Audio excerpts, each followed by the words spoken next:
Find what you love and then become obsessed with it.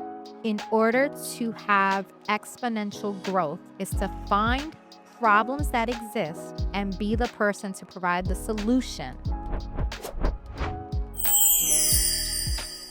Hi, thank you for joining yet another episode of Get Set with Lissette. This is where we have inspiring conversations that empower you to get set.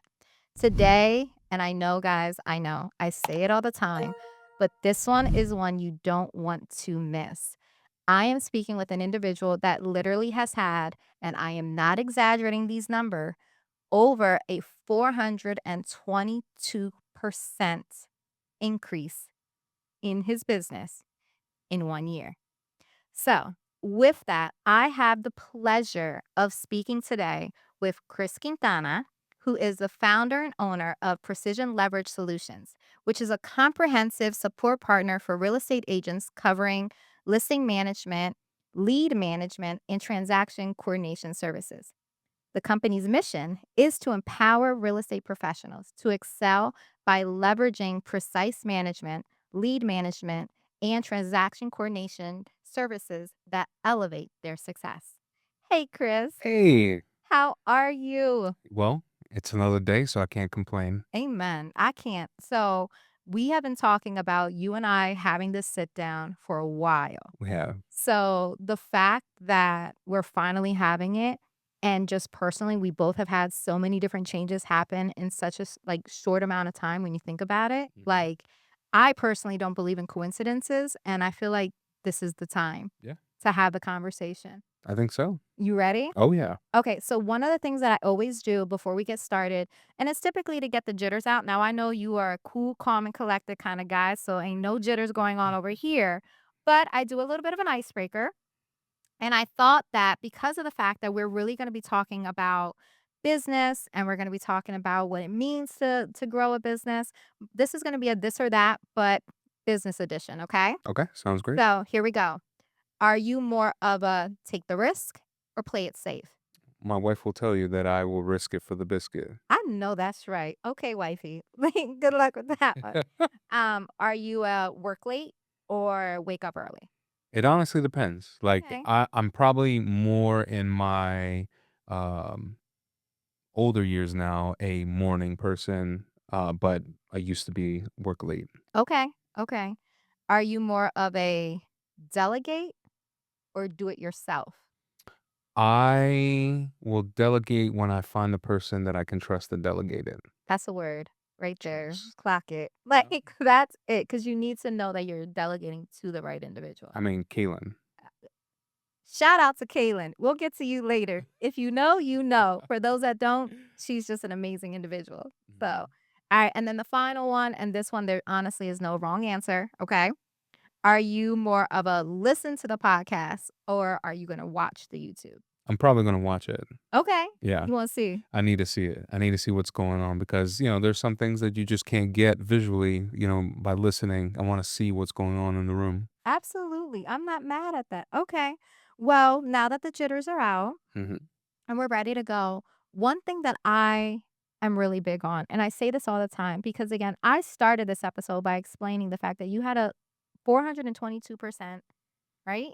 Or is it Yeah. The in the first year and a half, we had 422% growth growth in the business. in the business? Mhm. So when you say things like that, I'm a firm believer that it almost sounds unachievable, and for like the average Joe or for an individual that is like still in that starting stages, trying to comprehend what that even means at times I feel like is it feels like it's too much. It feels like, well, that's them, it can't be me kind of situation. Mhm. And I always try my best to go back because I do think that a person's story is really important. Yeah. And at times we can get so caught up on the where are they at now that we don't really lean into where were they or what was it or what did they have to overcome to get to. Like, the story really does make the difference in my opinion. It does. And it also humanizes people so that they understand that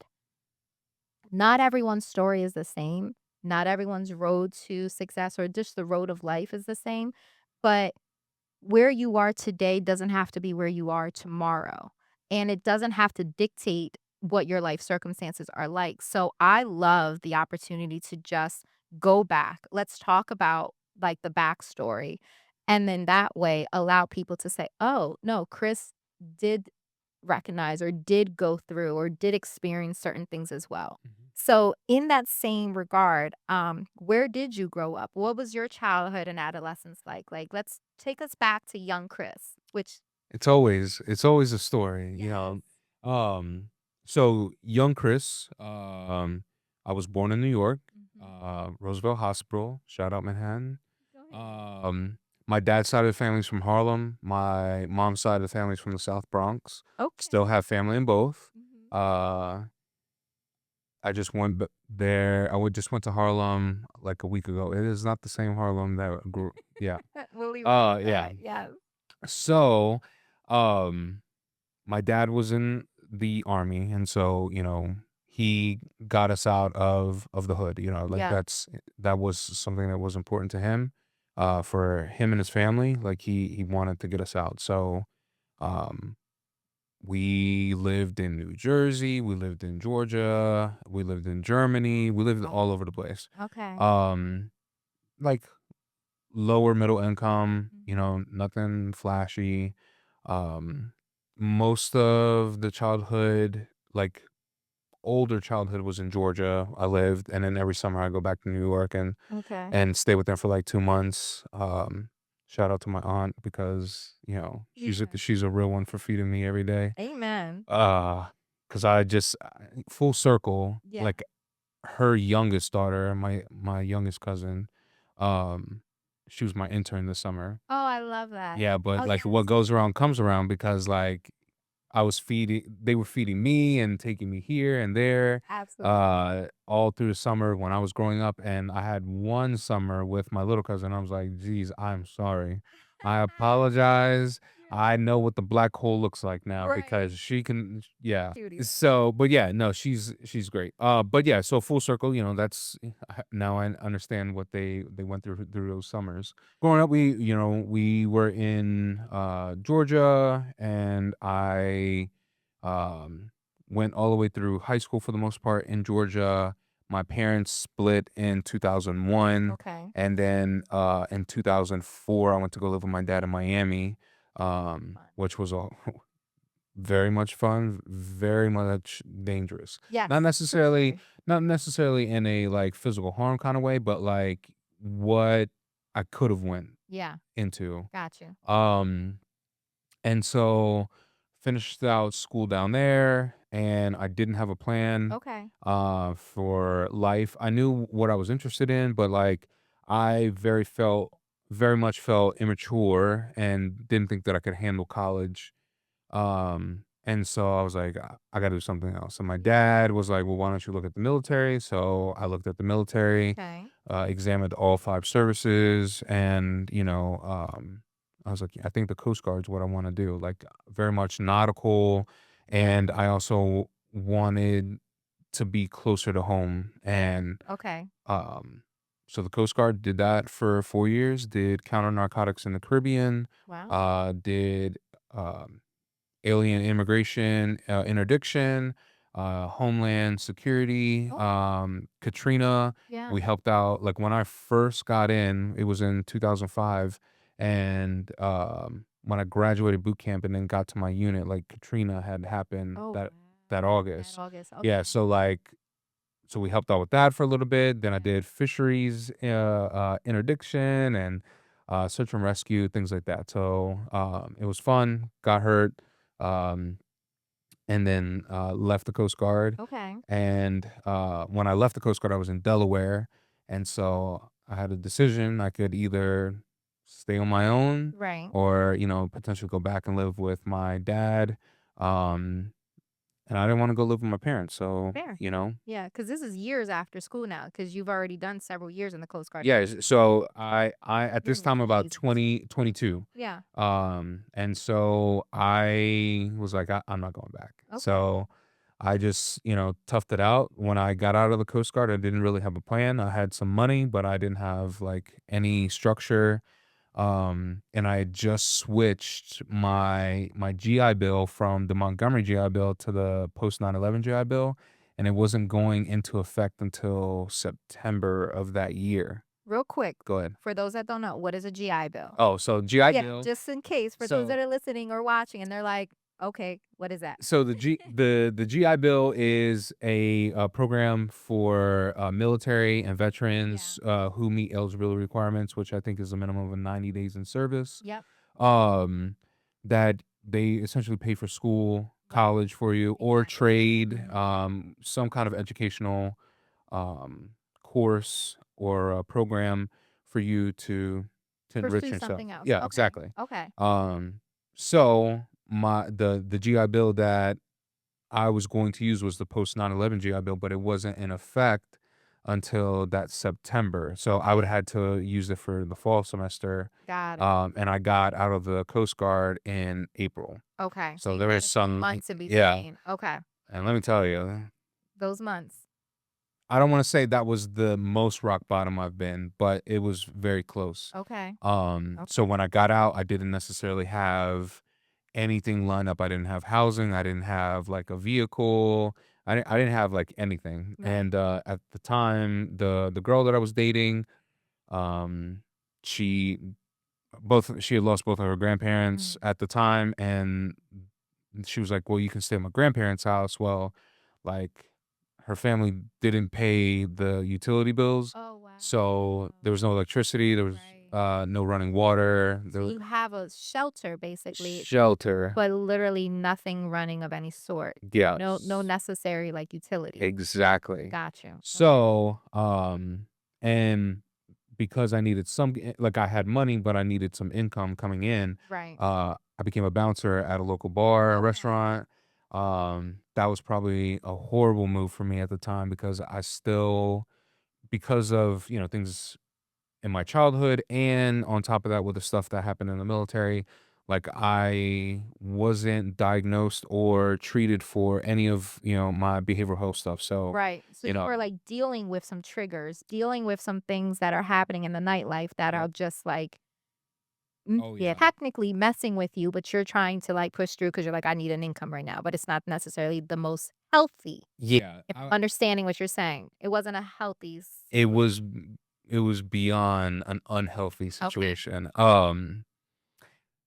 So I I struggled with that for Yeah. like I would say like 4 or 5 months, living in those conditions, getting 5 gallon buckets to like take a shower, wash myself, what is it? The toilet, like Hmm. go to the bathroom, brush my teeth, and then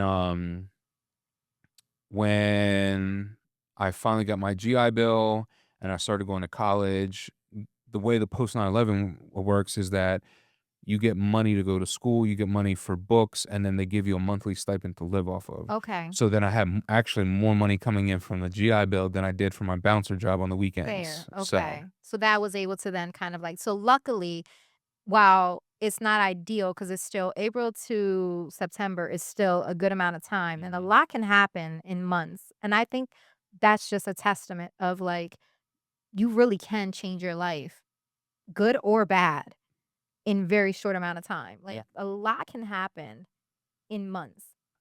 Had I not tried to create a plan for myself, even though like I was having to think far out, Yeah. months in advance. Like I had a plan to go to school and to better myself. Right. The issue is that when I got out, like I didn't have any support. Correct. Um, As not many people do. necessarily, not necessarily. I didn't have any support. I chose not to take that support because Fair. I could have went and lived with my dad, and like I could have Right. did that life, but I chose not to. Right. Um, but you can see how like veteran homelessness can start. Exactly. You took the words right out of my mouth. Like it's an easy transition from this situation when you were active and you're doing all these things and all these things are happening to then once it's you're done or something happens that causes that end, you can understand and relate to people that like if there's not the support necessary or not the appropriate like healthy supports that individuals need or resources to like really lean in on, things can change dramatically for people's lives. And I love that you're saying that because I think there are a lot of veterans, a lot of people who have family that are veterans that either can relate to what you're saying or maybe now have a little better understanding of, like, what the realities of that mean. Um, so I was once I graduated, I was certified middle school through high school in Maryland, and then when I left Maryland, came to Pennsylvania, got my license switch. Did the teaching thing for 9 years, I love that for and you. I see a pattern. super passionate Okay. about teaching education, working with kids, Yeah. trying to get them on the right path. The only issue is that it's just not the greatest paying job in the world. Uh, Ridiculous to be Unfortunately, it's not because teachers have a direct impact on everyone else's job. say that again for the people in the back. Listen, Like, the that teachers have a direct impact on everybody else's job, absolutely. even their own job, because at some point they're going to retire and they're going to need to teach the next generation. Absolutely. But you don't get doctors, nurses, lawyers, construction workers, or any of the other trades Yeah. without going through school first. Amen. That's exactly it. They literally touch on any other individual. And yet again, just like we said with the veterans, that's another profession, another industry that unfortunately, historically, has not necessarily been the like highest paid or even most respected. And yet it's needed. It's a like necessity. And what teachers do, especially good teachers, like I feel like we all have those teachers that, like, we remember, and they're life-changing at different ages, different age groups, like, I know I have at least 4 off the top of my head that were pivotal in my, like, growth that I can think of from, like, literally kindergarten all the way through, like, post-secondary. I'm with you. Mr. Like, Taggart, fourth you grade, know? he his wife was on Who Wants to Be a Millionaire with Regis Philbin, Oh, that's so so we cool. watched him. Um, Dr. Jenny was Yeah. my college professor who helped me get to where I needed to be. I Mm, have plenty of teachers that I remember, and I can absolutely. Miss Morgan, she was Yes. my algebra math teacher in high school, and I don't think that I would have passed algebra without her. But it wasn't just her, it was how she treated you because we used to do after school tutoring, and she used to bake us cookies and bring soda Oh, wow. into the classroom. And then if I didn't have a ride home, she'd take me. She would take you home. Oh, Those are the things that matter, and now, if I'm understanding correctly, you did some teaching, so there's gonna be some kids out there that say, "Mr. Quintana." no. Okay. I don't think they've ever used that. They all know me by Q Oh, or Mr. Q. Mr. Okay. Q, Coach Okay. Q. Coach Q. You know, that's how they know me. Okay. Okay, well, I love this. So, teaching is where you land. Now, where and when do you then move into more of an entrepreneurial Yeah, so journey? Because there's a business we're gonna talk about, so how there did that happen? I think it was after COVID. It was around 2022 when I went on vacation with some family. Um, One of our family members, their spouse was a real estate agent, and Okay. like it just looked fun. There was a lot of hustle, a lot of grit, but we're poolside, and she's like closing like a $400,000 deal, or Right. she's having like 4 or 5 consultations with clients, and I was like, man, I could do that. Okay. So, it was not that long after that vacation, I thought about it for a long time, and I was like, I'm pretty sure that I can do it, and I could, increase our financial income doing it. Right, right. Because it's not a matter of you not liking the teaching, it's just Mhm. the realities of teaching. Exactly. Got you, so you're like, No, like, if and full disclosure, like, if school districts, if you wanna pay your teachers $100,000 a "You might year, have a lot of tea." yeah, you might have a lot of teachers, but you would probably bring me back. Right, okay. Not anymore though, um, but no, and I say Yeah. that because I'm also vice president of the school board of our district. Okay. So, So you still are staying yeah, engaged in I that couldn't role. stay away. Okay. So that really is one of your passions. It is. It Gotcha, is. gotcha. We have a school board meeting on Monday now. Okay, Um, okay. so yeah, so I stayed involved. 2022 was when I became an agent. Like I wanted it so bad that I got my license really quickly. Yeah. Um, backtrack a little bit, when I told my wife about it, there was a lot of tears because, and it's not just her, it's a lot of people. When you tell someone that you want to go from being an employee to an independent contractor and you don't always necessarily have a check coming in that month, that week, that day, Absolutely.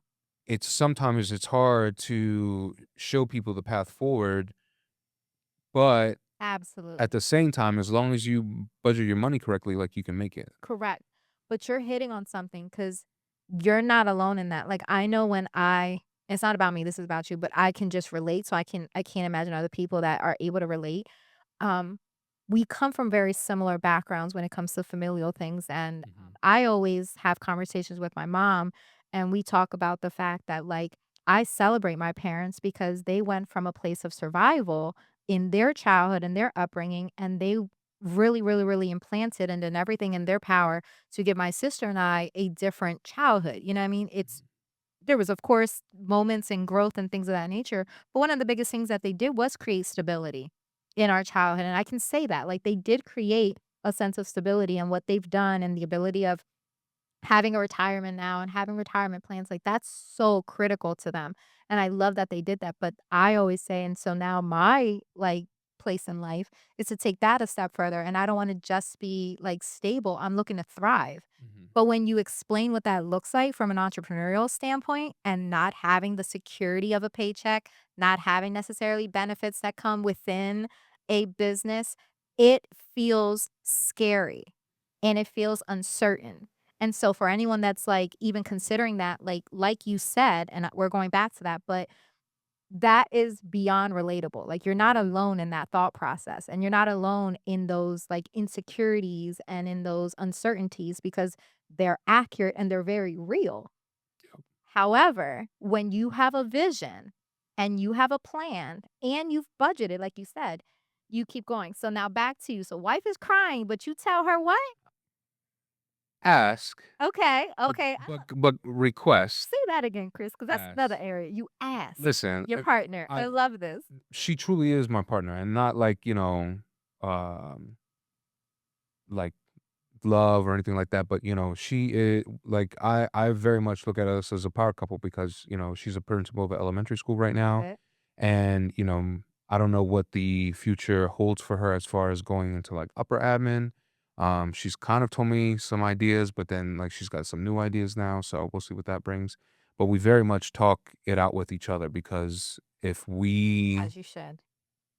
we need to make sure that we're okay with the other one. Absolutely, as you should. So tears, Yep, tears were but I got the green light okay. and I started that June Mhm. of 22 and walked into the brokerage, said, "Hey, I want to be an agent."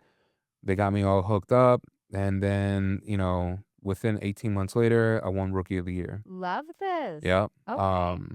So I was like, "Man, I can do this." Right. But I don't know if I love doing this. That's a word. So Yeah. you're like, "I have the ability to, Mhm. but I don't know if I love this." Yep. So, because that was gonna be one of my questions then. So what was the moment you realized that you had a different vision? Or, So like, when did the shift happen then? So now rookie of the year, you're in real estate, mhm. you're killing it. So for me, it was like, what's sustainable? Like, Mm, what can I do in this space year in, year out, and feel like I have stable income, financial support, things like that. okay. And so, I was just looking around. What's the landscape right now? Well, um, I think it was fall, winter of 23. Okay. I was looking around and I was reading the news. It wasn't like super unofficial yet. It was like before it was unofficial, the NAR lawsuit settlement. Yeah. And so it looked like it was going to come down the pipe. And I didn't know if I had the wherewithal, because again, I'm not in love with what I'm Right. doing, Right. to go down that journey Okay. where they're changing everything and I'm having to figure out how to navigate the Like, landscape. what that new landscape's gonna look like. Okay. Yep. So, someone at the brokerage, Her name is Tammy. She has like this TC company. She was servicing agents at the brokerage, and I just asked her. It was like like end of December or beginning of January. I was just like, hey, like, do you need like a TC? Mhm. And she had just told me that like two of her TCs were kind of phasing out. Right. Real And quick, go ahead. TCs equals transaction coordinator. Sorry, Just in case for sorry. those that not Lingo, in the room, yeah, and lingo. that real estate lingo. Go Um, ahead, keep going. All right, so so I was like, I'm very attention to detail oriented, yeah. disciplined. Like I love tasks. I love checklists are huge for me. Love Yeah. them. And I was like, I would love to do it. And she was like, sure, like, I'll train you. You come to my house, we'll show you the I ropes. love this. Yeah. Okay. And so took it from there. She showed me her system, Mhm. and like, you know, it's not a knock against her. She just had very like older systems. She very much likes her spreadsheets and Okay. things like that. So I'm hearing there were maybe 2 different generations? Definitely. Okay. Okay. Of And so business. Got it. well, not just not at the time, not a business, just like how to do Well, things. how to do things. I'm I very mean, much that's true. yeah, I'm very much I wanna know how I can efficiently do things, Right. and my Okay. wife will tell you, like, if it's not efficient, like, Chris will start to freak out, Got it. cause like, yeah, I even plan, like, trips, routes home, like, if I gotta go pick stuff up, I You're gotta make looking for the sure most that it efficient way. exactly, I don't Okay, wanna for go a sure. million different places, Got it. Okay. um, Okay. and so she had everything, but, like, I felt like it needed to be streamlined, Okay. and so I went and I found this, like, this transaction coordination software, TC, Yep. Got it. software, and I, like, tested it out. It gave me, like, a 30-day free trial, and I was like, "This is what I need." Okay. And so it organized everything for a transaction within Right. one click. Oh, So I click, and then it gives me the dashboard for that transaction. I put it away, and it just becomes a list. okay. So I'm not looking at 5 different, 6 different things. I'm looking at one thing. Everything is housed in that Okay, software. so you're like, "I love this." So you bring it to her. So I just started using it Okay. because I used her Business take a system. risk. Love it. Yeah, and it was like $54 a month. Got it. And so I used her method for like 8 transactions. I was like, I can't do this. Okay. So then I went to the software and I was like, oh, this is great. So and then I was churning them out. And then I started building up like my book of agents Right. and then just building. And then, one of the things that we had talked about in the very beginning is that she didn't want to do this forever. Okay. And that, this could be something that like, she helps me start and then I take over Oh, and wow. then, Okay. she retires, right? Got it. Um, Okay, so that conversation was early on. So you basically found someone that was like gonna mentor you and mhm, help build you up for this business opportunity. exactly. Okay. Okay. Her initial plans were like 10 years. Got it. And then like over the course of time, it shifted to like 5, and then it was like, I don't know how much, I want to stay in. Okay. So, but that first year it was great. And then, she was excited of Yeah. like where we were going. And then we had a meeting with leadership at Yeah. the office. And, leadership kind of was like, this is kind of what I see going forward as far as like what will make brokerages like profitable and create retention, things like that. Right. Right. And so they kind of like mapped out a list, and I just used that list to build the Build your business, business. and then Love this. and then just showing up into the office because then I was like I was listening to pain points of agents at small group and at team meetings and things like that. And I was like, oh, okay, that's what they want. And so, And you were creating around it. So I just want to pick up on like a nugget that you just dropped and highlight it. So if I'm understanding correctly, what I'm hearing you say is that what you started to do was just find problems that people were experiencing. You started with finding a problem for yourself. With yourself, you were like, love this. Yes, I could do it this way, but it's a pain point. I could be more efficient. And you solved your own problem, which mhm, did allow you to be more efficient, which allows the business to bring on more people because you're able to get through things quicker. yep. And then as you guys are together building this new business, new strategy. Again, you listened for more problems from leadership and you use that as your rubric on how to solve those problems to again continue to build the business. Yep. And this last go around, you're listening to literally industry doers, like actual agents in the field, just randomly talk and gripe about problems that they're experiencing. And you're collecting inventory and yet again finding opportunities to solve those problems. Yep. And that is what you've done in order to have growth in your business. Am I? And Because then that's a gem. there's just one more piece, and that's AI. Yes. Okay. So, I had the blueprint. Right. Um, I'm a I'm a former teacher. Yeah. I'm a veteran. Right. I've never owned a business in my entire life. That was going to be one of my questions. Okay. So, So I was like, how do I do this and how do I make exactly. it profitable? Right. And so, Two questions I had for you. So, yes, how do you do this and how do you make it profitable? well, I asked AI, No, that's and true. AI, we went back and forth, and I just did an AI training on Tuesday, Mhm. and based off of my experience, one of the things that like I told people at the AI training is that please remember that AI is a result and an outcome, because if it was more than that right now, then we wouldn't need a lot of trades. I mean, Right. is it slowly replacing? Sure. Um, but right now, if it were what we've seen on in movies or Right. TV, like, it would replace people, right? And Absolutely. we're not there yet. Right. Will we get there? Who knows? Right. But it provided me a blueprint on what I needed to do, Okay. how to do it, how to execute it. It was like, you need to build relationships. You need to build relationships with leadership. You need to build relationships with people outside of your brokerage, Right. you know, business to business. This is what your profit margins look like. This is what your services should Oh, look so you've like. really used it in every arena. Every aspect. Okay. Every aspect. Right now, I'm building out the lead generation service for the brokerage, Yes. um, coming soon. I know that's Um, right. and right now, not only is it helping me build it out, Mhm. but it gave me the blueprint, it gave me the projections, and now I'm literally just following the instructions. I love that.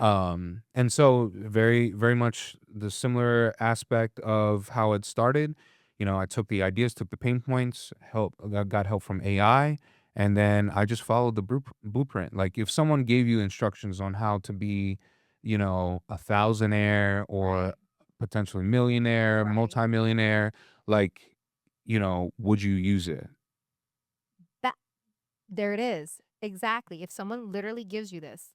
But for people who don't have growth mentality, Mm, it can be very, very scary. very true. And I am a risk taker. And so I just jumped right in Okay. and didn't even look back at all. So, in thinking that way, because you're hitting like a really, really good point in this, there, like I always say, like I am moderate risk taker. And we've had those conversations. Like for me, it's not a matter of like work ethic or the ability to do something. It's more like how much of a risk can I take or what will I be willing to endure because nothing is actually necessarily promised.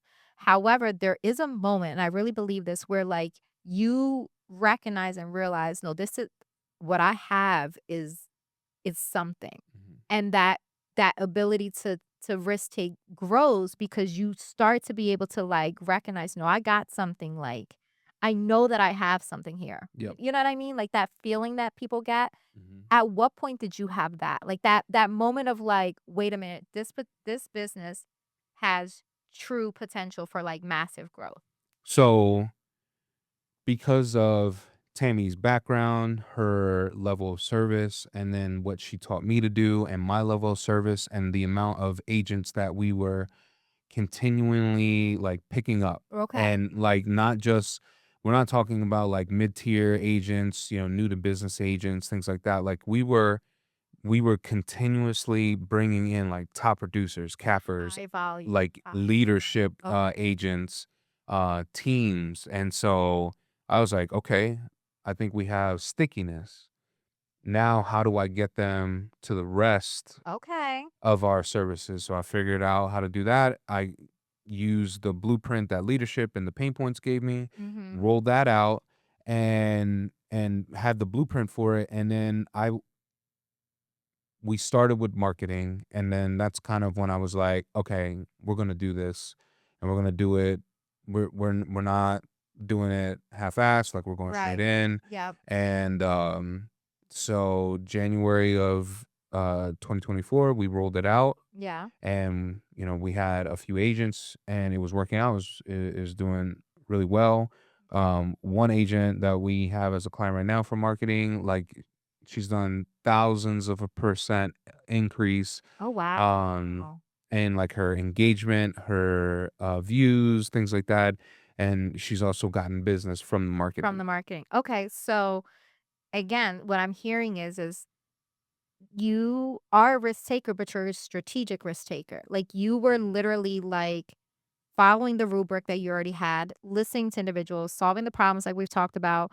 And then when it came to taking that next risk, it was based off of I already know that this is a need Mhm. because I've listened. I've figured it out with my artificial intelligence and they've laid out the rubric on how I can do this. It's time to pull the lever and take that risk because I can tell that it's going to Yeah, produce. Like, is that so that yeah, and you're gonna make mistakes. well, So of course. here's This is a lot good. a lot of people don't understand is that, like, unless you fail, you're not gonna learn. So, Ain't that the truth? yeah, if you've never failed in your life, then I can't you can't claim to be an expert because Right. how did you learn? Uh, That So, that yeah, and the best way to learn is to teach, and in order for absolutely you to teach, you have to learn correct. and you have to fail. And you have to fail. So, like, my first, like, rolling out of the marketing service, I hired this graphic designer. She was amazing, Mhm. absolutely amazing. But, like, when we were trying to go back and forth on price, like, she was so expensive. Okay. Like, Okay. there was no way to make it, sustainable for agents Okay. because I was trying to make it for the masses, for new agents, for Mhm. mid-tier, top producers, and, you know, the first payment that was due was, like, $3,800 Oh, Lord. for Okay. a month, Uh-huh. and I was like, "Can't do that." You're like, "This is not sustainable." No, no, it's not. Because then it's more of a Okay. luxury item, and then I'm Right. I'm trying to leverage Yeah. all of the agents, not Mhm. just the top tiers. And Absolutely. so we found a better solution. Michelle was great, like, we it was good timing, Yeah. and she joined us, and she started, doing everything, and it just worked out really well. Um and then I was like, "All right, well, now that that is Mhm. up and going, it's got traction, Okay. stickiness." I was like, "All right, time to do the next one." And the next one was database management. I this is amazing. So I have to ask, were you always like, did you always have this entrepreneurial spirit or like was this just like the right moment at the right time? Because again, if we like listening to the timeline here, you went from like the the area, the industry of real estate has some things happening. Things are so I'm already just strategically because you said you're a planner, which you are. I'm trying to do something, and you kind of like get this opportunity with an already established business that has one model, and then you have found ways to like make it more efficient and build upon said model. And now you're really taking on the reins and like really like being extremely entrepreneurial with your approach and like you're building relationships and you're building new systems and you're building like new leverage solutions, which is amazing. But like it takes a certain level of like entrepreneurial, like Mhm. just know how kind of, or at least having that spirit to go about it. So was that always there or was it just like it kind of found me? Like, I've always been a visionary. okay. I've always had ideas. I've never even though I was a risk taker, like I never had the time to like really dive into them or Mm, the financial capital to dive into them. yeah, Um, I've had plenty of ideas that I've come up with and then like a month later it's on Shark Tank I know that feeling. or I saw it on TikTok and I was like, Mhm. man, so this was something that I was like, I have the money to do so. I have the time to do so because it's my full-time Exactly. job now because I'm an Yeah. entrepreneur, and I'm just going in. And Okay. if I don't do it when I think of it, someone else is going to do it, and then they're Right. going to take away my idea. And it's not necessarily that it's not something that is so proprietary that no one can do it. It's just that they don't have the time to do it. Right. Okay. So if I'm understanding correctly, it was a little bit of both. You were like, you made decisions and, the timing of like what it is that you were doing was there. And now because you already had visions and ideas and everything else, so you already had the entrepreneurial spirit, you just were not permitted the time or have the financial capital to be able to pursue certain things because that is a truth. And I'm sure a lot of people can relate to that. Yep. They've got ideas, they've got the desire, but maybe not necessarily the ability to, whether it's a financial ability or just like a timing ability or anything of that nature. So Yep. you're saying, and again, I'm not putting words in your mouth, like I'm just kind of recapping it all. It was a little bit of both. It was the right thing came to you, the right moment happened. And in that moment, you were really able to then be gifted the ability to jump in because now this is your full time. And in that, now you've had this ability to just remove the cap and just Go. fly. Okay. Yeah. Okay. I So love that. yeah, I mean, I again, some of this was part of like the plan, and then Yeah. some of it, like especially now, like I've kind of not gone rogue from the plan, but like had to modify because in Okay. business you need to adjust to the market or you need to adjust to your clientele. Right. And if I want to be a sustainable business, I have to. So now let's talk like, and guys, if you haven't started yet, like pen and paper, take notes because the guy's giving you gems on like a how to at this point start a business and get things going. Like, this is good stuff. Yeah. So, with that, like, what levers were you, like, pulling from? Or, like, what like, did you use metrics and or just vision to kind of scale? Or were you like, when you say, like, "I had to kinda shift or I had to pivot," like, what were you using to, like, really identify like, now I'm trying to give, like, an actual, like, is it data metrics that you're using? Or is it just, like, gut and, like, inertia to make decisions? The bank account. I know that's right. He's Um, the data was the finances. that's right. Like, so for example, like right now we're shutting down marketing because it's Okay. more of a luxury Okay. service, and um for what agents really want, it's very expensive, Okay. and it's not in everyone's budget. And again, my intention is to make this company available to all levels of I agents. love this. Okay. Um so the bank account will tell you. So like if I'm not making money off of a service, or if I'm not making the margins, or I'm not, able to cover the cost, like Mhm. I've got to move on, Okay.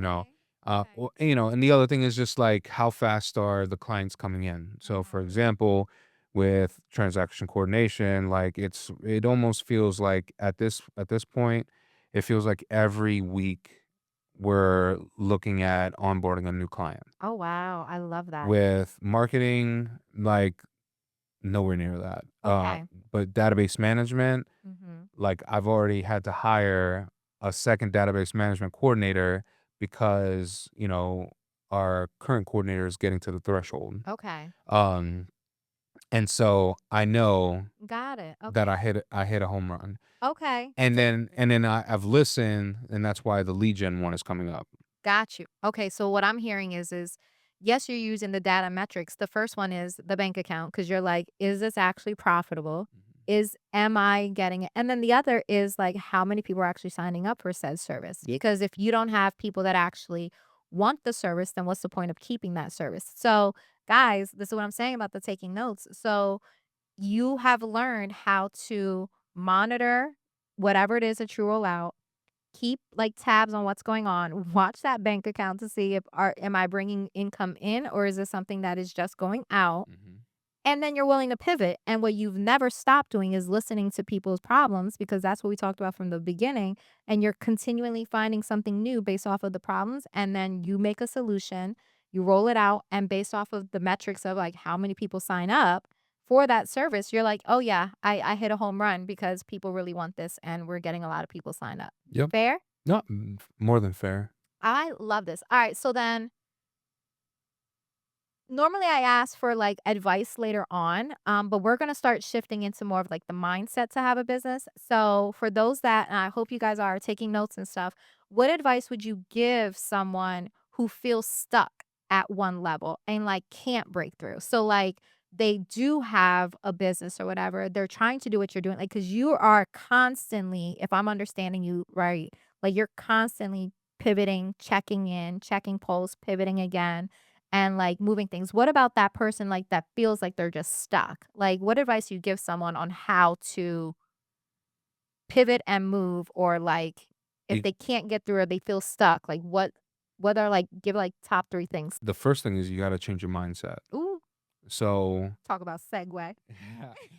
so mindset for me, Yes. this summer, we've talked about it, has been, a summer of transition, Amen. and so because of that, I didn't feel I didn't feel stuck, but I felt like like a victim mentality almost, right? Mm. Uh-huh. Which could feel stuck to some people. Right. So the first thing was shift your mindset. Amen. And if it's if you're finding it difficult to like literally sit down and change your mindset, I'll tell you exactly how I did it. Mhm. I pulled up the motivational videos on TikTok. I Yes. started listening to the beat in the background. Shout out to Kendrick Lamar. Amen. Um, and listening to these motivational speeches about not being a sheep, be the lion. Mm. Um, what does the lone wolf do? Right. Things like that. And then I found this album on Apple Music. It's Mhm. like the greatest motivational speeches. I think there's like 15 of them. Um, and so I literally just started listening to it every single day.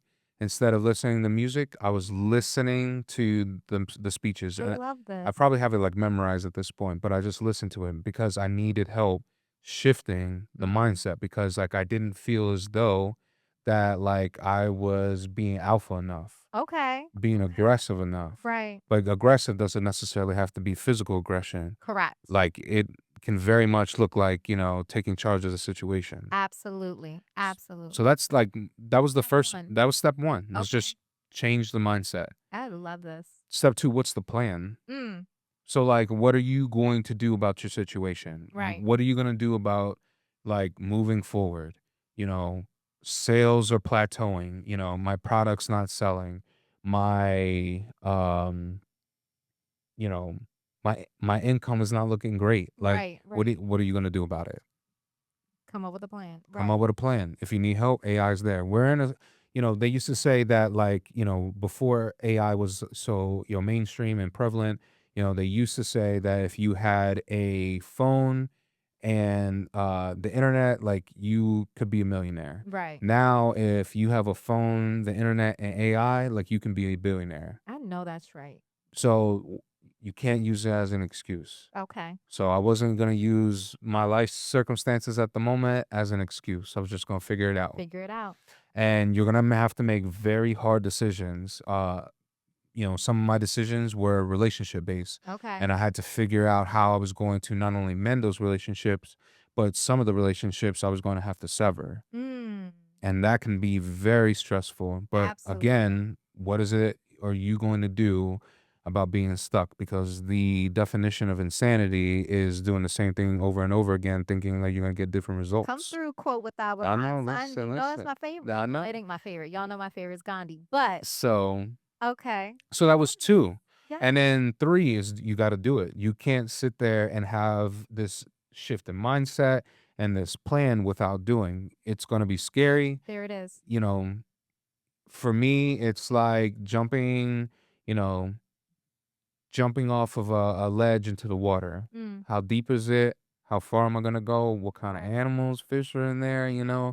Like you don't know. Right. But how are you gonna come out? Or are you gonna, Right. you got to do it. Absolutely. I stay for you at the top when it comes to those things. Not a big water person, but I Facts. I love this. Well, and that is to me, guys, if you didn't like, he gave you a 1, 2, 3. It starts with your mindset. Check yourself. Look at like what's going on. Start to feed yourself positive mindset shifts. Figure out like become what it is that you like. Make yourself believe and become the person you need to be to plan and execute what it is that you really want to do. Mhm. Then create that plan and then do it. Like, guys, we can end it here, but we not because this is exactly it. And that's why I wanted to like segue into mindset because you and I were at lunch and it was a moment. I Mhm. remember when we had gone out to lunch this one time, you said something to me that has stuck and I can't stop thinking about it. Like it's really put up not a pause, but it made me collect inventory of self as well, like we were talking about, and Yeah. like really start to like evaluate what that is. Cause you had said that like you were obsessed with the building of this business, with the continuation of what it was that you're doing, that you have literally become obsessed with what you're building here. Hence the 422% like growth from 1 year to the next year Mhm. in this business.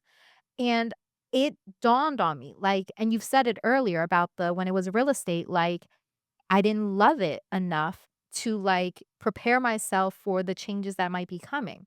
Like, you've been mindful enough to know, like, what do I love? What don't I love? But where you are now, like, this business, this entity, what you're building here, you're obsessed with it. Yep. And it in order to have extraordinary results, I think that that is necessary. And it made me think, like, A, can you explain what that like what does that mean to you and how does that like look and like why is that in your opinion necessary to have the kind of growth that you've had? Cuz tend to agree with you, but like I just thought the idea in and of itself was like Yeah. I mind mean, blowing. like, it's not for the faint-hearted. I would be Exactly. lying to you right now that this is for everyone. Right. It's Right. just like certain brokerages are for some people and are Right. not for others. Certain jobs are meant for certain people. You know, having this type of mindset is very it's it's not easy. Right. But I obsess. The Mhm. reason why I obsess is because I know what the outcome is. In Mm. order for to have extraordinary things happen to you, you got to do extraordinary things. Right. You got to be able to do what people will laugh at you for thinking. I remember telling, a colleague one time that, oh, like this is going to be a multi-million dollar business, Right. laughed. Ooh. And I was like, didn't respond in a way that would make them feel uncomfortable in the moment. Right. But I just like uh put that in my head. Um, like, this is how we're gonna move forward. Like, Right. all Right. right, I got you. Absolutely. Like um this is what I'm gonna do. Right. Just watch. Just watch. Okay, so to you, obsession is like, no, I see it. I'm beyond past just having an idea. I'm past just a vision. Like I am like, because 'cause you've told me, like, up all night, looking at stuff, doing things in the morning, waking up early, like, you're in a part of your life right now where, like, the vision is so clear, and that's what I feel like, I see in you now, like, such a confidence and such a security of, like, "Oh, no, this is what it's going to be." Like, you just know without a shadow of a doubt what you're building. Is that fair to say? It is fair to say. It also is fair to say that you need to, one, believe in yourself Amen. and not listen to what the outside noise is. Right. And two, you have to believe in yourself. Like you can't just be confident. You have to believe that you're going to do it. I know that's Like right. you need to be able to see in your head that, one day, like I'm going to do this. Right. You're going to do X. Right. You're going to be the best coach in this space in the world. I'm going to go have a TED talk. I'm Mhm. going to go do this, Yes. right? Yeah. You need to be able to see yourself doing it. And then you just need to figure out how to get The there. how to get there. And if you need help, find someone that'll help you get Right. there. Because, for me, uh, it's not just about what I can do. Right. It's also how can my connections and networking get me there as well. Right. And then on top of that, like I've posted this a few times in the past month. My thing is like the biggest flex for me Mhm. is not how much money is in my bank account, it's how Right. many lives that I've impacted. There it is. Because you can obsess when your vision is greater and bigger than just your little circle at that Yeah. point. I think that you like hit the nail on the head on that one. That's what it is. It's bigger than you now.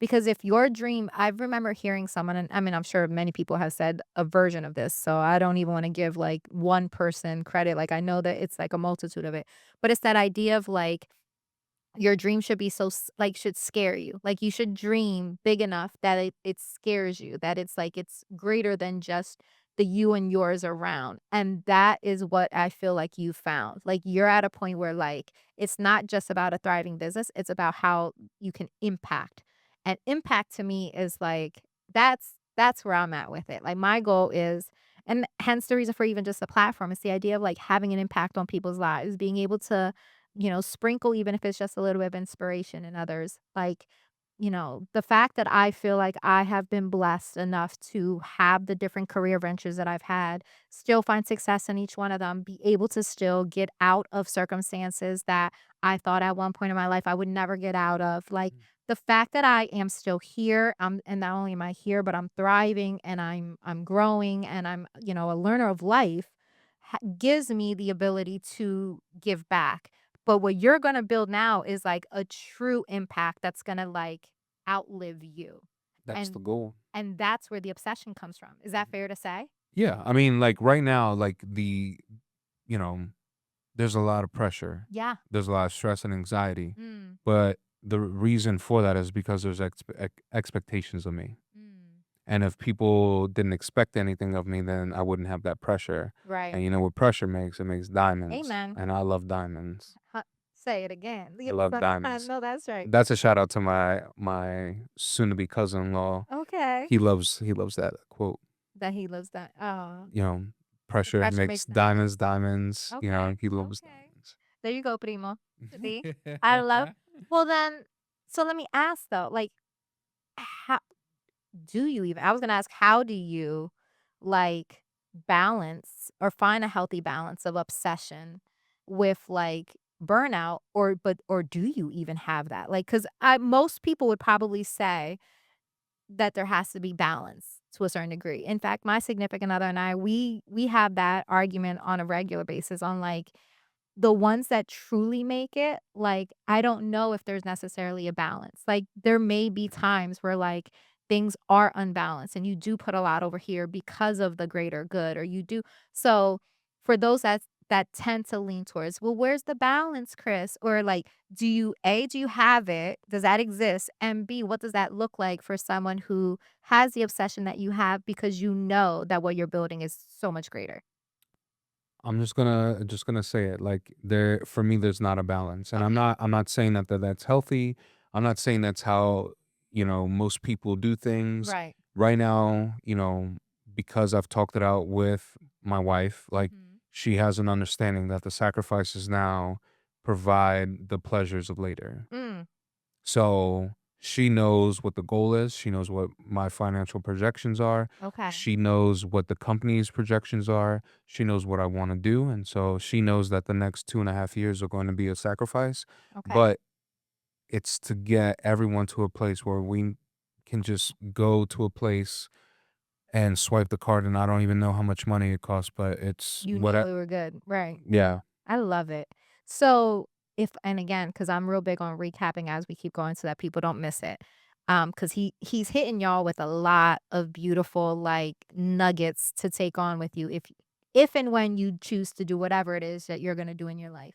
For you right now, you don't have balance, but you have, because 'cause you've done this in every different arena of your life, had the conversation with your partner. Hmm. You guys both have agreed that the plan and that the vision is greater than balance, Hmm.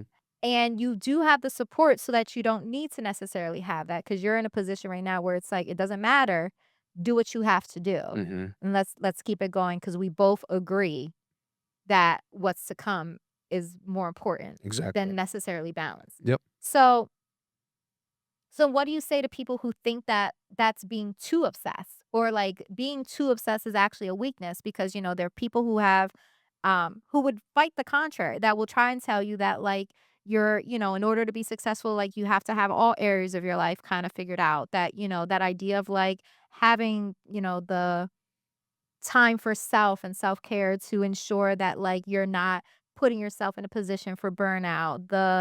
Like, there's a lot of people that say that that's actually counterproductive. So, like, Mhm. what do you say for those, like, naysayers? Because I tend to lean towards what you're saying, but, we gotta look at both sides here. So how would you respond?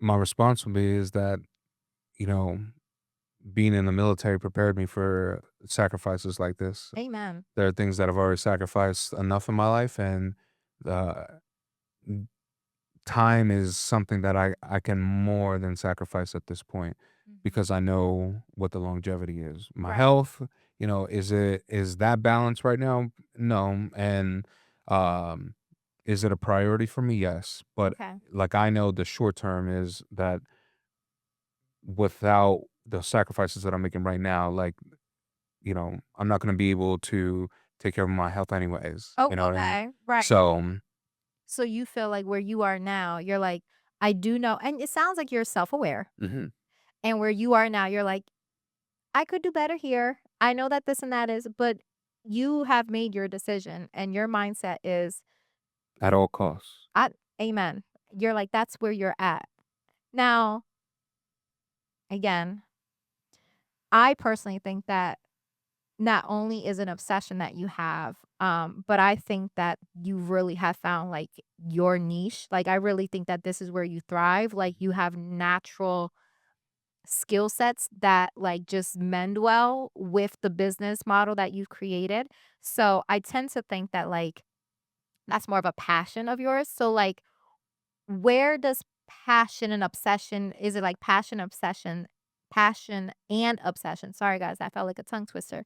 Like, is it, where do they meet? Like, cuz I feel like, where does passion play in all of this? 'Cause I feel like you have found, like, your true passion, which is why it's so easy for you to be obsessed, because not only do you see the trajectory of the business, but, like, I think that you found your thing. Like, Yeah. this is, like, I it's got you. perfect for you. Yeah, like so my passion has always been service. And there it is. I don't I don't think I can find a time where I didn't serve others. Mm, Even when I was selfish, there were yeah. things I was doing to serve others. Okay. I served my country, I serve, communities and students, and, in the real estate world, I think that's where And you served clients. I serve clients, but like that wasn't a love for me. And Right. I think where I found the passion and the love and the obsession is being able to change.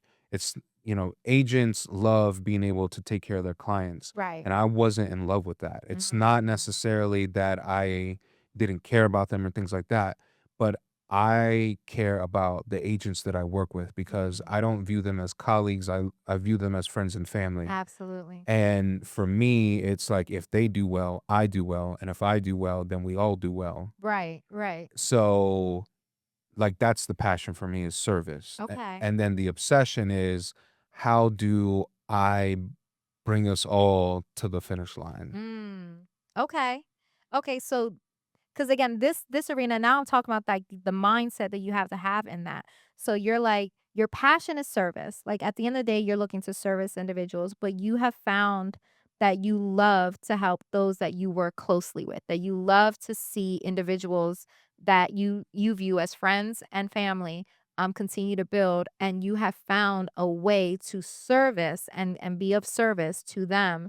And that's where the obsession now comes in, because now you're obsessed with how can I can continue to build on that Yep. and grow that, because I've always wanted to, and I have a passion to serve, and now I found the community that I want to serve in a way that feels good for me. Yep. Is that okay? That's amazing. So, and that just again leans itself to the fact that from even the beginning, like, I love how when things just kind of flow perfectly together. If you have a love of something, if you find what that is, if you get your mindset changed of out of the victim mentality, and then create a plan and then execute it, and then you continue to like stay on it, like you will find success. Like you said, you just have to find what your thing is. Yep. So now I have to ask though, do you believe that like obsession can be taught? Or is it something that like comes naturally when you find the right thing? Like, you know what I mean? Like, is it Yeah,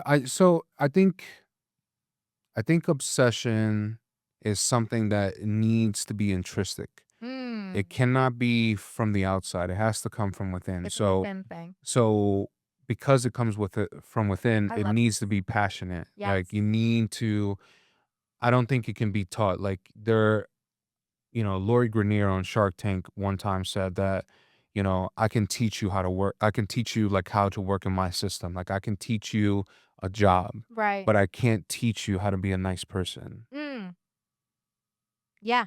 There are things that I just feel like you can't teach, and I feel like obsession is one of them. Right, right. Because it's either you have it or you don't. Yep. Now you have to find, I think, the thing that you obsess for, which is what we found. So you do have to find your thing, but not everyone necessarily intrinsically has that passion and that like fire to get something to the best that it can Yep. that creates the obsession mindset that you have to just, I now have a vision, it's what I want, and I'm just going full force. Yep. So that's what, and that's why I felt that it was important to have a conversation around that.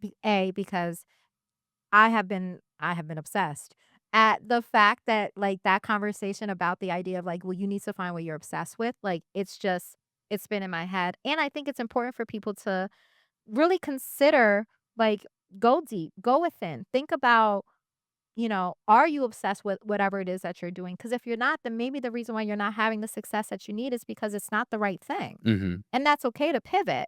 And rather than feel stuck, like you were saying, like either change your mindset, right? And figure out what it is, create the plan and execute it. But then also, are you in the right seat or are you in the right whatever it is? And it's okay to change. Pivot is important. So I love how you're explaining these things because I think you're right. There are some things that can be taught, but then there are other things that are just internal, and some people have them and others don't. And that's not to say one's worse than the other. It's just what it is. Yep. So now let's go ahead and talk about, because you are, look, we could keep going, but I'm like, all right, so what's next? So after hitting an over 400% like increase from one year to the other, growth in your business, like what's next for you? So right now, the path is to dominate the region. Amen. And you So will. next year, I'm looking to not just grow within the state of Pennsylvania, but to go into New Jersey, Delaware, and Maryland. Okay. Um, we're KW exclusive, so like Yeah. the ecosystem is there, the processes and systems are there. Absolutely. So I don't have to necessarily grow a lot of that stuff. It's already there. That's why we're really good at what we do because it's just repetitive. Right. We just once the service has been fine tuned, then I figure out how do I make the client and customer or agent experience better. Okay.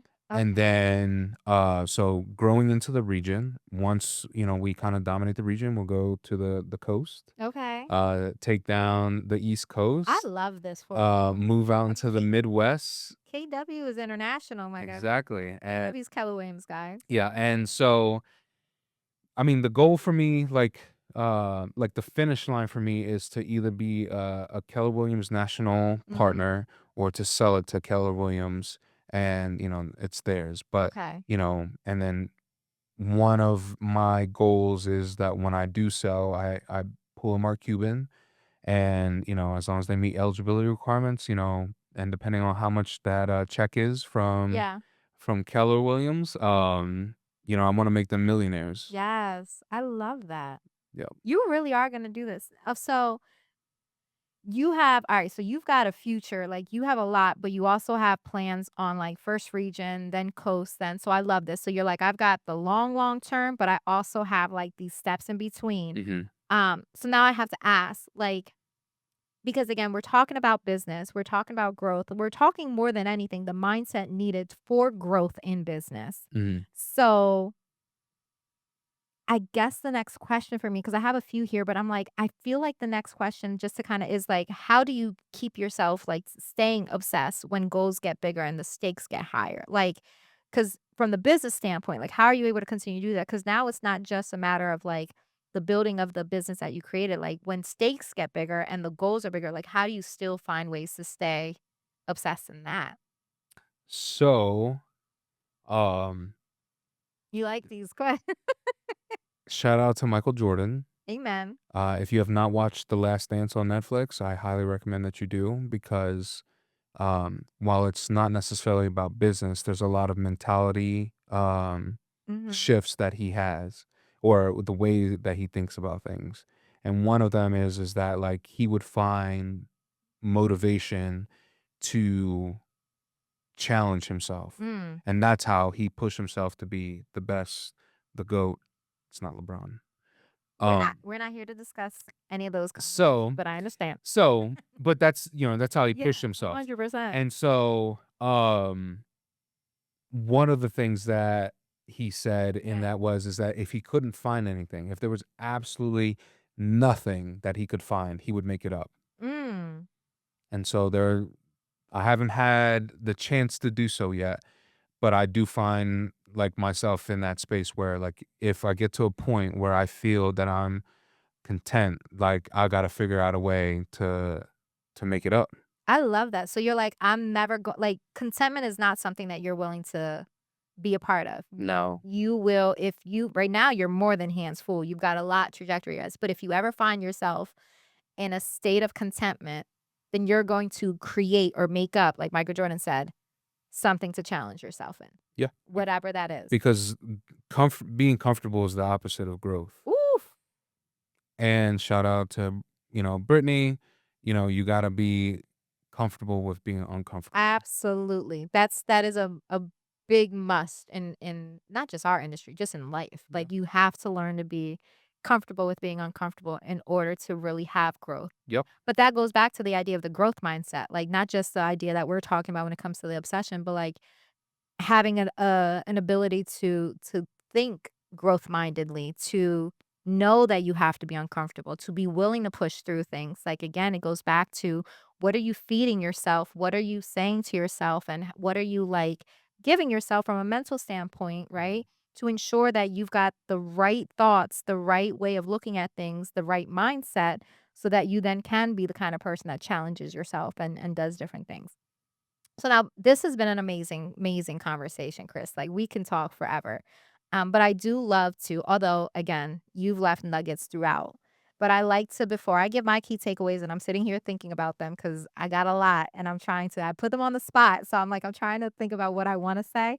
But I always like to give advice. So what advice would you give the earlier version of yourself before you hit this kind of growth? Like, what advice would you give younger you? Probably say don't fall victim of what people have for Mm. you as an image. Ooh, that's a word.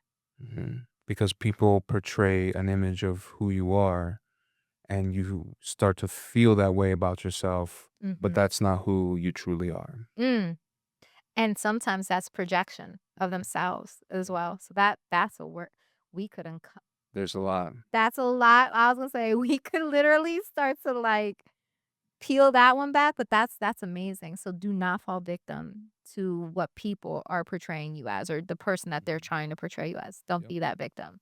Yep. I love that. Okay, so now my next question. If someone listening wants to achieve explosive growth, right? Where should they start? They need to find what they're passionate about. Okay.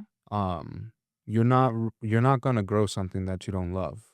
You know, people who are excellent at gardening or maintaining flowers, they love that stuff. I Mhm. have no green thumb whatsoever. I Me would much neither. rather like I put AstroTurf and call it a day. Amen. Um, but you need to find what you're passionate about, and then from there, research, figure out where the pain points are for people, and then, create stickiness, doing that. I have created a system and a process which allows me to grow because I have a service and a company that allows me um to scale them. Mm. Okay. And then before I ask my last one, which is more about where can people find you, I'm going to do my best. Pray for me, guys. To come up with my key takeaways from today's conversation. And Lord, are there a lot? Like you have given a rubric on like how to really not just scale, but start and how to like really like consider mindset. So let me see if I can get my minds and thoughts together because I do pride myself in being in the moment. But okay, guys. So for today's key takeaways, there are so many that Kris has given you guys, but we're gonna start at the very beginning. And the first key takeaway that I actually feel is really important, and it sounds like was a part of change in his life, um, was I'm trying to think how I want to say this.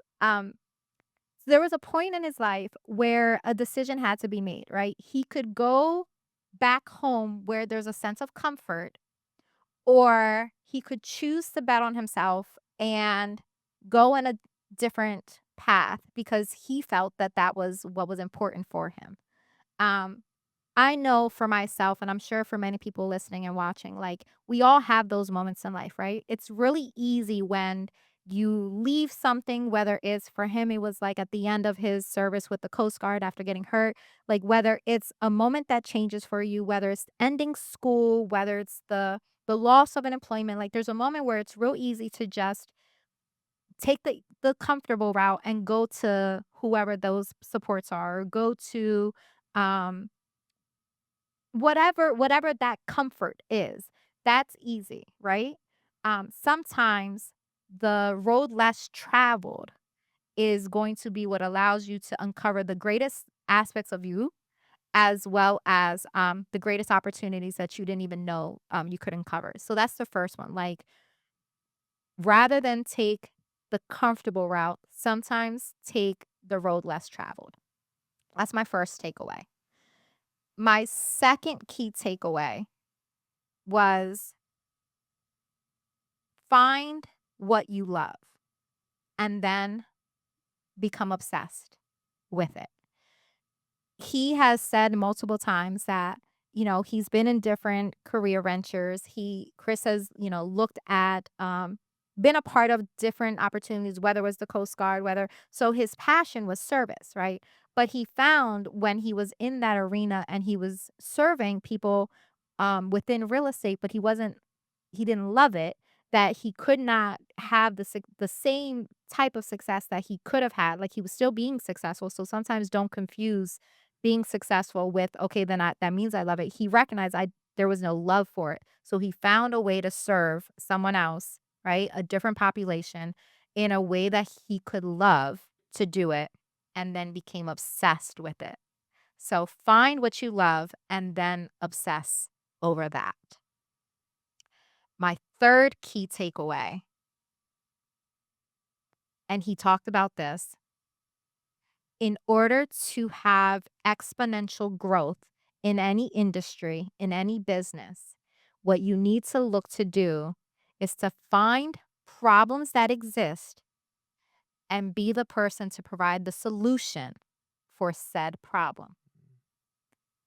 That will unlock unlimitless opportunity and potential because that is, in my mind, the secret sauce of your business. You just continue to stay in tuned and continue to find issues and problems that people in the industry are having. And you continue to find the ways to solve said problems and then leverage that. So that to me is amazing. And then my last key takeaway, my fourth key takeaway is going to be a three-part because he gave you guys three things. If you find yourself stuck, or you feel like you have plateaued, or you're in a space of uncertainty, first, take inventory of self, change your mindset, feed yourself positive affirmations, business podcasts, motivational podcasts. Find ways to feed yourself with positivity that you need so you can change and reframe those negative thoughts and the mindset that you have. Then create a plan and do it. Execute said plan. That is all I have heard this entire conversation. But like, so those are my 4 key takeaways for today. And it's not just about the ability to have whether it's a 422% increase, business increase from 1 year to the next like he's had, or it's, taking on something new. I really believe that today's conversation more than anything is about passion, finding an obsession that you have, being in love with what you do, being intentional with that, which is exactly what this entire platform is, and then living the life that you hope to live for self after sacrificing what's necessary in this time. Mhm. Does that feel like a pretty good wrap up? It feels solid. Doesn't it? Oh, yeah. I'm like, this, and these are just from like off the cuff. Like, this is, Kris, there's so much. Guys, if you know someone that needs to be motivated, that needs a mindset shift, this is the episode for them. Like, I knew just based off of what you've accomplished that it was going to be good. But, Kris, you have dropped gems. Like, I can't say enough how much I appreciate this conversation. Oh, I do too. So, my last question, of course, is where can people connect with you? Drop your socials and everything. It'll be in the description. So, Yeah, find us on Instagram, Facebook, TikTok. It's Precision Leverage Solutions. Um, I don't know the ads right now. okay, no worries. That's fine. It's good. Website. I'll put all the Yeah. things. Don't you worry. All the things will be in the description for you guys.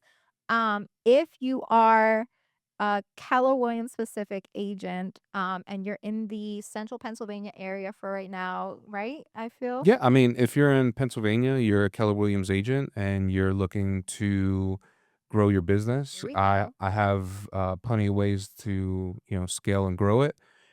If you're not a Keller Williams agent, we are always taking new agents daily. Yes. Well, that was the plug that I gave for him. Like, come on, guys. Like, so if you are in the real estate industry and you're Keller Williams agent, he has amazing, I personally use him, hence Kaylin's name dropped from the beginning. Kaylin is a gem. Sorry, guys, you guys can't have her particular, but his whole team is phenomenal. So if you're in the area, if you're a real estate professional, if you're not a Keller Williams agent, but you believe that these leverage solutions are something, like, get connected with your local Keller Williams office. Not looking to do anything outside of that. This isn't my role. This is totally his, but I'm just saying what he does is amazing. Um, I think that what you've created is amazing. I think that the way that you look at business and the things that you're doing and your heart of service is just, it's what people need to see, and it's why you've had the success that you've had, in my opinion. I So, I agree. giving you your flowers in real time, like your heart, your dedication, and your willingness to continue to listen and grow, and also stay true to who you are, because we've had those conversations and like we know who like I just, it's beautiful to see when you see that people that deserve to win. So, keep growing, keep doing, like, you sky's the limit for you, my guy. Thank Like, you. I'm so excited for what's to come. So again, guys, if you know someone that needs some motivation, needs some growth, this is the episode for them. Like, comment, share, all the things. That's not my big forte, but of course, continue to grow this podcast. Let's continue to grow this community, so that we can continue to have inspiring conversations that empower people to get set. So as always, sending light, sending love. Bye.